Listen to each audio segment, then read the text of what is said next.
This is Simerjeet Singh, back again with little bites of information that can help you become more innovative, more creative, and make a difference to the world. This audio recording is prompted by a tweet coming from Ana Lorena Fabrega on Twitter, and she wrote something like this about innovation and ideas.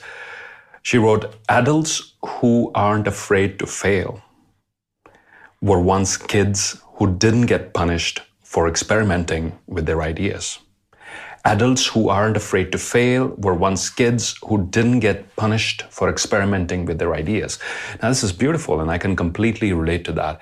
Like me, if you grew up in an environment or if you had a childhood where you were not judged for your silly, stupid ideas, and you were given the liberty, the space, and the time to experiment, to execute those ideas, you will grow up with a very secure sense of self, and you would naturally be a risk taker because you're doing something very important. You are disassociating the idea from yourself. Your self-worth is not connected to the idea if you grew up in that sort of environment. I was lucky to have grown up in that environment. I have spoken about it at length in a couple of innovation and parenting videos that we did earlier. However, I do believe that it is the instinct of grown-ups to sort of curb the creative abilities of youngsters. It is the instinct of our education system to sort of teach children to color within the lines. And therefore, in the process of, quote, educating, unquote, educating our young ones, we sort of kill their inborn creativity. And this conditioning carries on into adulthood as well. And as an outcome, what happens is we have a lot of people who associate their self-worth with their ideas. So, and what happens as a consequence is, because their self-worth and their egos are associated with ideas, they don't want to make themselves vulnerable. So they will prefer to keep quiet most of the time rather than expressing or sharing their ideas, because if their idea is shot down or if their idea is ridiculed or laughed at, they take it very, very personally.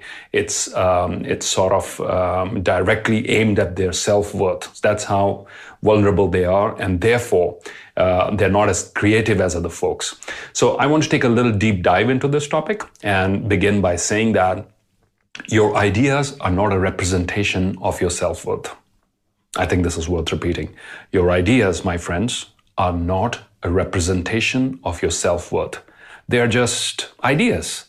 They're just coming to you from multiple observations, coming to you from your creative thinking. They're coming from you, but they are not representing you. Your idea is not a reflection of the person that you are. It's a figment of your imagination. It's one thought that happens.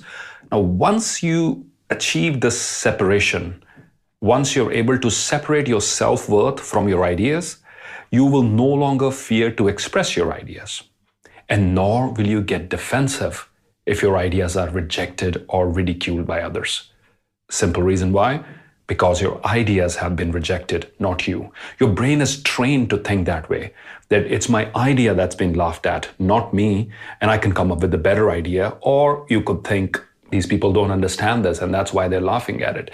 So this sort of conditioning, mental conditioning, this sort of perspective to look at the world is far more empowering than to take rejection and ridicule personally. So as a consequence, what I feel is going to happen is you will be generating far more ideas and options. Option generation is one of the hallmarks of an innovation mindset. So you will be generating far more ideas and far more options when faced with any problem, as compared to someone who's carefully guarding their self-worth, who's carefully protecting their sense of self, because, hey, if it's a stupid idea, that means I am stupid. Or how could someone of my caliber or my education even think like this? So they are their own worst critics. And in the process, what they do is they never speak up. They have a wealth of information. They have great ideas, but they don't speak up because their ideas are closely associated with their sense of self-worth. Generating more ideas, my friends, is one of the best bets to arriving to a great idea. Great ideas don't just randomly happen to genius, innovative minds. It's not Elon Musk was sitting one day and he thought of SpaceX in one go, or Tesla in one go, or PayPal in one go. Creativity and innovation, these are messy processes. They are not neat, linear processes. They're messy, they're chaotic, and from this mess emerges something beautiful. From this mess happens an aha moment that has the potential to change the world. So if you want to develop an innovation mindset, and I've spoken extensively about it in my keynotes, my workshops, we've been doing videos on this, on innovation mindset. How do innovators think? How do they look at the world and the problems, and how are they able to come up with solutions while others happen to be passersby? So here are a couple of things to keep in mind. Number one, separate the process of option generation from your self-worth, from your ego, from your degrees, from your educational pedigree, from your previous experience. Separate these two. Separate the process of option generation from your self-worth. Because sometimes, I believe many times, these solutions will require you to shed the extra baggage that you might be carrying of previous experience, previous successes, or educational pedigree. And this extra baggage might just be the thing that is preventing you from looking at the solution which might be right in front of you, if you were to look from that perspective. Now, because you've put yourself on a high pedestal, oh, I am so-and-so, and this is my educational qualification, and this is my previous experience, or this is how I've always done it. You're looking at from that narrow perspective, you might just miss out the big breakthroughs, which might be right in front of you, and simple things. So sometimes solutions are really simple, but we fail to look at them because we are looking from a different vantage point. Segregate your self-worth, my friends, from ideation. Learn to segregate your self-worth from ideation. Put as many options on the table as you possibly can, even the ones that sound childish or ridiculous or get laughed at. And watch brilliant ideas emerge from this process just because you've allowed your inner child to be free of judgment of any kind. If you allow your inner child to play, I think it was Einstein who said, creativity is intelligence having fun.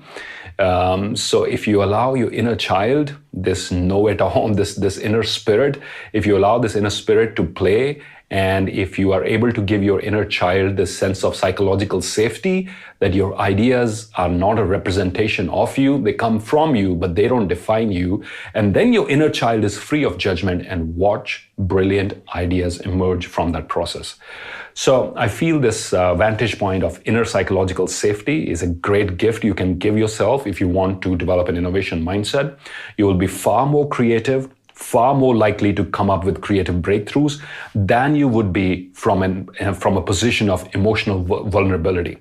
As a leader, if you lead a team of other people and if you require creativity and innovation from your team, it becomes even more important that you create an environment of psychological safety, that you create a culture of psychological safety.